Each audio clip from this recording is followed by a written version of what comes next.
Hello and welcome! The wine is mulling, the camera is rolling, our mics are set up for our fireside chat to recap our box truck conversion during 2020 to inspire you going into 2021. Cheers. Cheers! Let's get started! Welcome back to Road to Pitches. Our names are Chiko and Moritz, and we are converting a GMC Savana box truck into our dream camper van.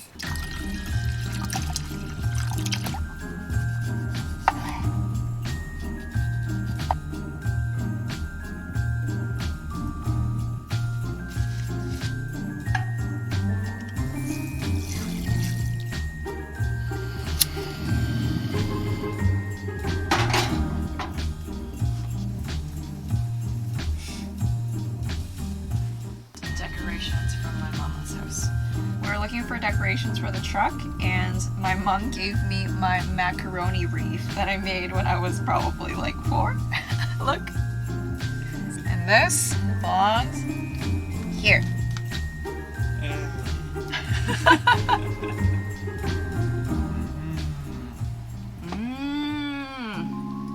That's yummy. So, what are we doing here? We mulled some wine to get drunk because Moritz talks a lot better when he's drunk. True story. We're doing a recap of what has happened throughout 2020, our box truck conversion, and just to share our inner thoughts, dreaming this dream. How far back does this go for you? Well, it does go a little further than 2019. What was I, 12 years old? Something like that. We did a huge family trip.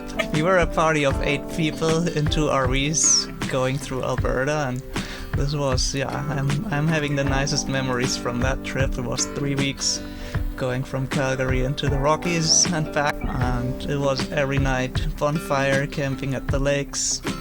Canadian campsites are so much better than what you get in like Italy or in Germany. So how did you stumble into van life? My experience with van life started in 2016.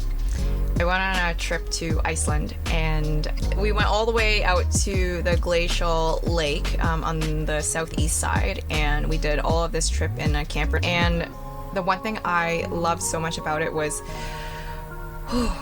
it was just so liberating. I guess I never let go of that feeling, and I've been chasing that feeling ever since. Well, I mean, I got here with 2 suitcases, so... Look at that, I got a 3rd big box now. So we do have a question from Heyo, and he asks, what's the plan for next year? Are you interested in a long road trip? Next year is supposed to be a long road trip for a whole year. We had this original plan of going west, taking a dive down into the US for some climbing, visit friends in Calgary, visit friends in Vancouver, stay some time there, and then what is it? South to San Diego to climb all the stuff there. All the stuff. On the Exactly. West Coast. For the winter, go down till Mexico, somewhere north in the mountains. After the winter, coming back up and going the East Coast back to Toronto, and then get back to our normal life, or maybe not. But we have to see with Corona, like that changed plans maybe. We've been talking about going up to the Northwest Territories, perhaps Yukon. So if any of you have suggestions or advice on how to get up there, whether it's safe to travel to such a rural area in, a box truck like ours, 2009 with almost 300,000 kilometers on it. If you don't advise, let us know. If you do advise, let us know. And if you've been to any of those beautiful places, we'd love to hear it. But getting to this trip, what were our first steps even starting on this big project to get on the road? You mean like to Pitches? Like way back, eh? Oh man. That makes me nervous. My teeth are chattering a little because it's kind of cold in here.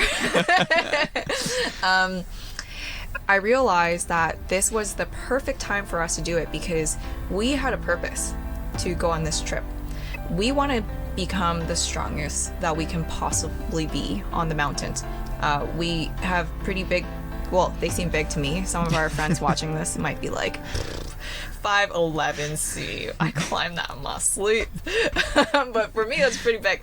I think we just want to push ourselves mentally and physically to our peak and see what we can accomplish there. So far it's been at the end of every summer we've been like so close to getting into the 12s. So yeah, we lined up our purpose and then we lined up our timing. Great timing for the both of us. We are, 8-9 years into our career. We've got an established base so that we could come back to our jobs should we want to, but we also have a ton of skills that we can decide to freelance using. And the last piece that I had to do was, look at how much money we needed, compare that to how much money we had, and then that's it. See if there's anything left over. And then I guess the next piece after the truck itself was figuring out what we're gonna spend our money on next year. You did a great job on figuring out how much living cost we have. Also, we didn't really want to take a deep dip in our savings, so what went into that? The most useful things I think people need to consider when they're thinking about how much it costs for them to live is first, car insurance, your medical and travel insurance, phone and internet, huge thing, especially if you're going to be content creators like we are.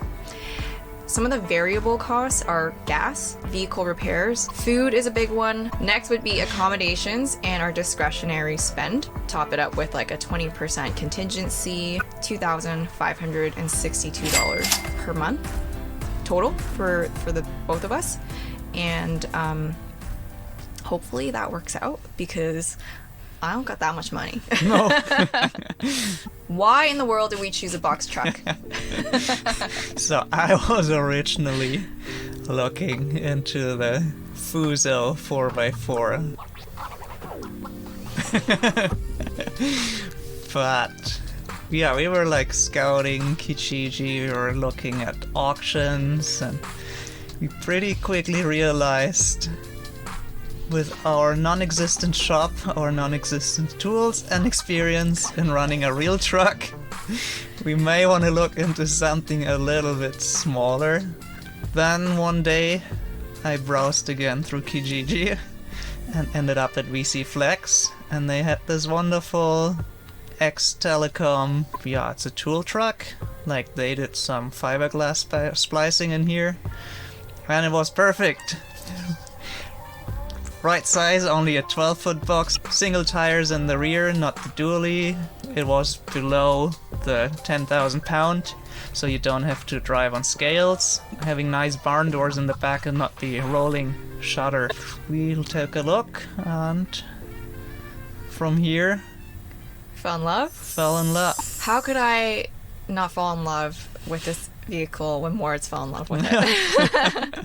Is all I can say. I 100% trust your judgment, and I had no good rebuttals for this truck. On that one, what do you wish you had known before we started on this?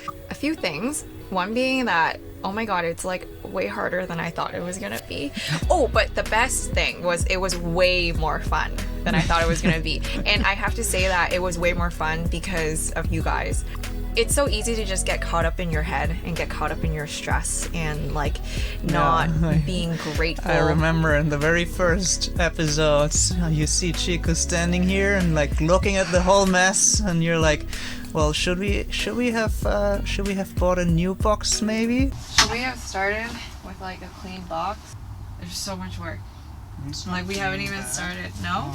Okay. It's one day gutting it down. Second day, gutting it up. Gutting it up. I know. I was, oh god, that moment, I still remember it so clearly. I was standing in literally maybe just this exact spot, and I was looking at you, and I was like, I don't know if we can do this. I don't know if we can do this. And then Moritz was just yeah, it's okay. You had this whole vision. We both had a vision. We had for a this, vision, yes. But you understood the layers of the onion. Yes. And how the heck you were gonna peel and unpeel and form that onion. Whereas I'm just okay, I think I know what it's gonna look like at the end, but I don't know how to do it at all. So I think that's where the insecurity came from. I guess so. And guys, this is my first car. Let's do a throwback when we start doing that teardown. Mm-hmm. What was going through your mind? I loved it. Pulling out all the old rubbish. Oh yeah, here you can see all the weird. tables. Oh and, man, remember and the pea jug? Oh god. Wow. Wow, tearing it was down. a lot of stuff in that thing. There was so much stuff in this truck. Even though it was pretty empty, actually. Oh, what about the hose clamps? Yeah, Chiko wanted to throw them out. I didn't know. Free hose clamps. Those are the best hose clamps in this entire build, my dear. I know. I didn't know what they were used for, so I thought you were just keeping and hoarding junk like you normally do. Like I normally do, yeah. I bought new hose clamps from Home Depot and Lowe's, and they were garbage. Yes. They're like not good at all, guys. No. Like Home Depot, Lowe's hose clamps, do not recommend. Get it? Yes. You're gonna have Sika Flex on top of that, and around it.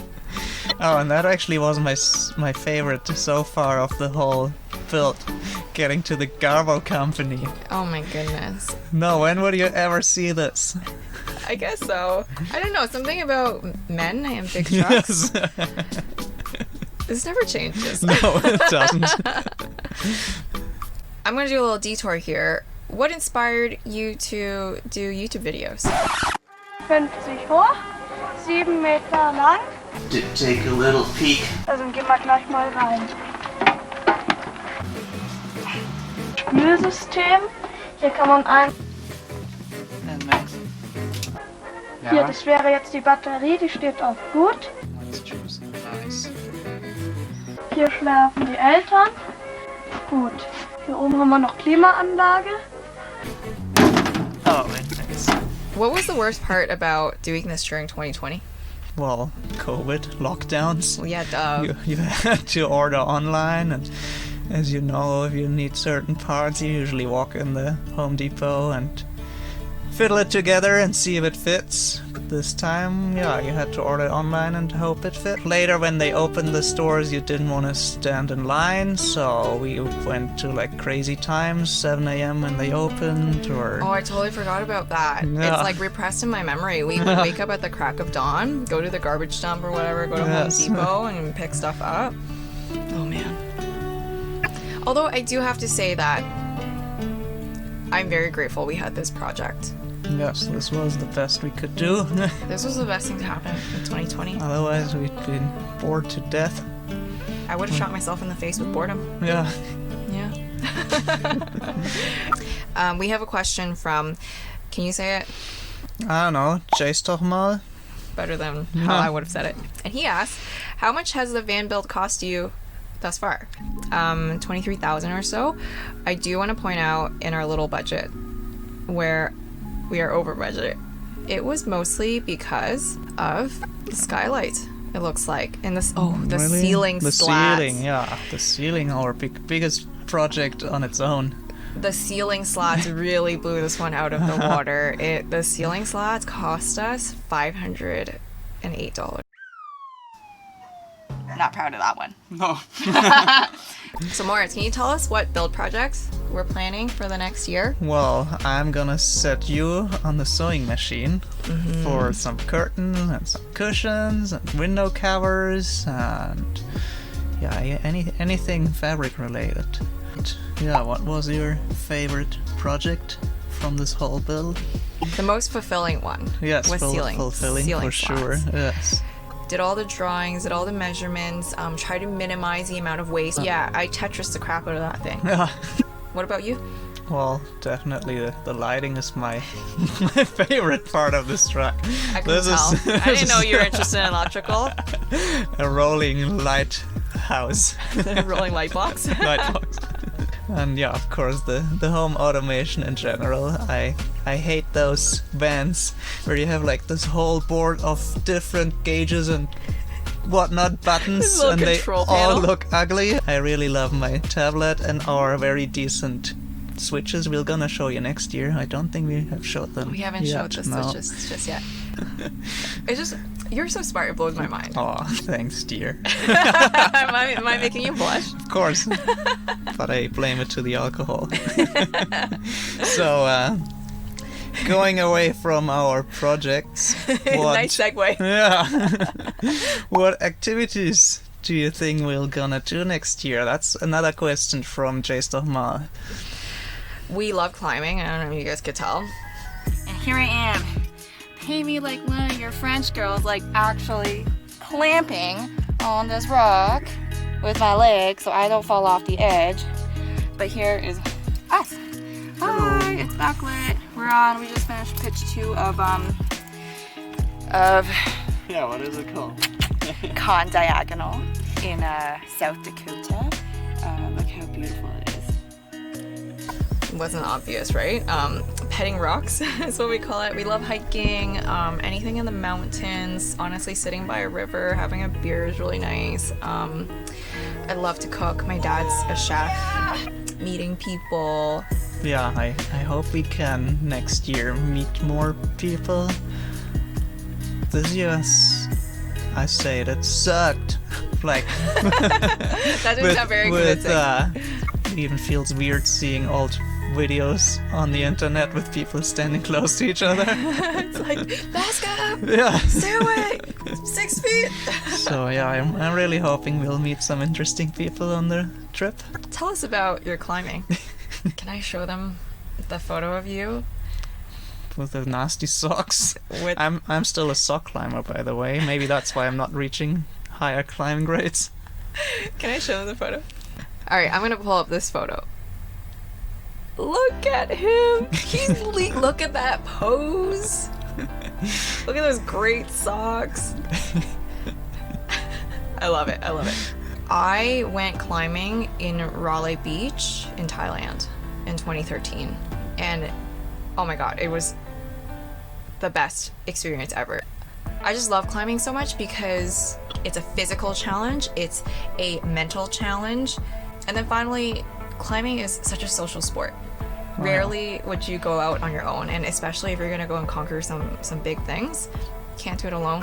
Yeah, one of the very few sports that get me into a flow state. What was your favorite moment related to this project? Of course, waking up after the first night with the sun's out and you're in the middle of nature, and I mean, we may have to add that we're living in a basement, so Yeah, it was a nice change of landscape, waking up above ground. Yeah. It's cozy down there, It's but cozy. We like it. We again, love our like, landlords. yeah, it's also a basement unit. Just a basement unit. And you know what? It's sacrifices. It's like, honestly, what is the Yeah. most important thing to you right now? And you put everything towards that. Well, Okay, wait. Quick break. All right, I'm ready to go now. What's the most common reason for people failing or giving up? I don't know, lack of motivation. They probably get into the weeds, maybe they lose sight of the goal. I feel like some people just don't even begin. If you're thinking of beginning, if you have this inkling that maybe this is something you want to do, or maybe not just this, but other things, what's the worst that could happen? And if you want to do this now, life is not going to get easier. Life's going to throw more responsibilities at you. If not now, then when? And think about having to sit on that decision in 3 months, in 1 year, in 3 years, and you're still like, oh, maybe I should have built that camper van. How much worse is it going to be Well, to do it? So just do it. Next year we'll be going on our trip here. What are you most worried about? for me, it's likely someone breaking in. Like mice? Yeah, like mice, or some bigger individual. What are you looking forward to most, Moritz? I think after 10 years of being on call in one way or the other, not being on call, isn't there anything you're looking forward? I'm looking forward to not working, because my confession is that I'm actually so addicted to work. Moritz was like telling me that I can't work, and I started sweating. I like actually started sweating, and I was freaking out. I was freaking out internally. I was like I can't work. Like how? And then I started getting angry. I was like, how dare you take that away from me? And I was like, oh my god. Is this what This is alcoholics what feel? what you've turned into. This is what alcoholics feel when they have alcohol taken away from them. Long story short, I'm looking forward to overcoming my addiction of working. So we have a question from Ralph Nonola. Do you ever plan to live van life full time? Yeah, absolutely. For stretches of time that we plan for. I think the hardest part about being a full-time van lifer is just being away from your friends and family. Mm-hmm. It's really hard to start a family without people around you to help and having that support. So until we decide to start our own family, I don't know, maybe we'll just be in this van forever. Not come back. Who knows? 2020 was... Oh, here comes the rain. Here comes the rain. But yeah, 2020 was such a big year. In the end, it turned out to be pretty big, yeah. Yeah. Like, it also passed by super quickly. Like, I still picture myself in the snow. And now we're back in the snow, almost. Like the snow of prior year. Yeah. So... yeah, was a huge year, and I'm so excited for next year. Do you have any last words for our audience before we wrap up? Well... no. I thought getting you drunk was going to make this easier. No, I'm not drunk enough. What are good last words? Stop making excuses. I like that. Stop It's making... very generic, though. My last words are, I wish that all of you just go and chase your dreams. The hardest part is picking up the phone, opening that textbook, getting out of your pajamas maybe because it's COVID times. But the first step is always going to be the hardest part, and once you do that first thing and gain that momentum, you're unstoppable. That's really all I have to say. So on that note, No. thank you so much for sticking around for our 2020 recap of this box truck conversion during COVID times. It was a lot of fun. It was super exciting, and we just can't believe that we're able to share all of this with you guys, and we really hope you enjoy our content. And yeah, Happy holidays. happy holidays, celebrating whatever you're celebrating, Exactly. and we'll see you in 2021. Bye. See you on the road. To pitches. Yeah. Cheers.